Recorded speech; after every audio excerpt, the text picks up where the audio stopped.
My name is Brian Nielander. I was the design manager for the Challenger exterior. My name's Jeff Gale. I was lead exterior designer on the Dodge Challenger.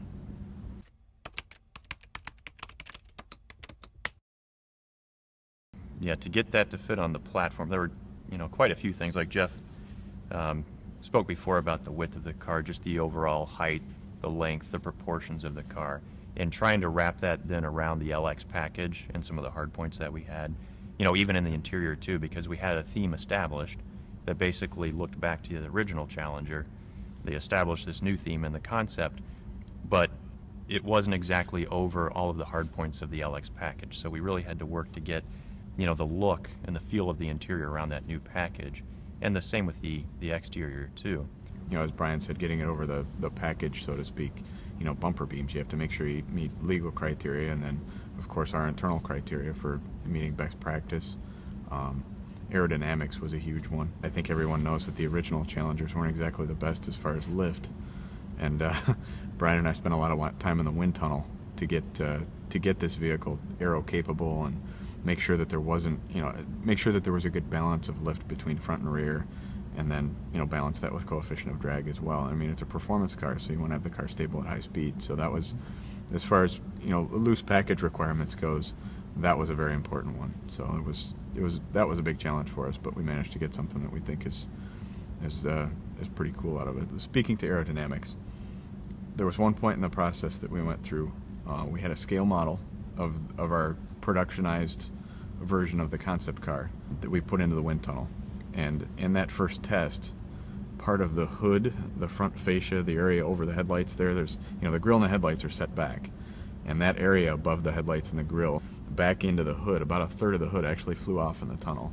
So we knew at that point how big of a challenge we were going to have with front lift and being able to keep the car on the ground in the front. Because as you know, front lift, high speed, you don't want the car lifting or creating a light feeling on the front wheels. It's a huge feeling of understeer and actual understeer when you get into it. So that feeling on a track wouldn't be very good, or even at high speed on the freeway. So that was kind of the telling point for us that we had a lot of work to do. So, and we managed to get those numbers down through tweaking and tuning of where the surfaces lie, even the angles, the amount of radii on some of the corners had they were real sensitive and had a big role in playing down the lift characteristics of the vehicle.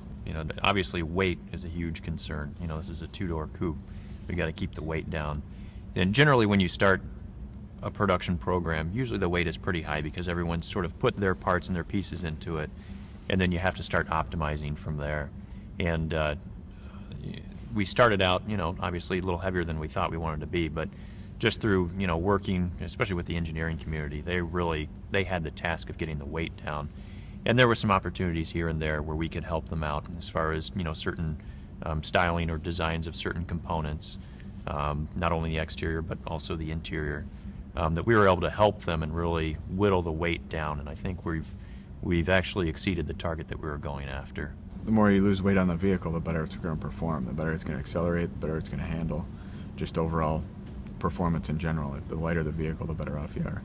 So there was a very close interaction between design and engineering, and then also marketing, product planning, all the other areas of the company.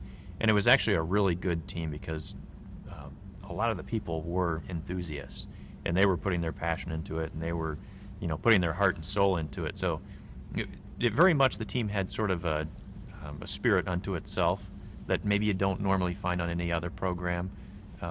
There was just a lot of excitement behind it. So I think everyone was pretty willing to work together.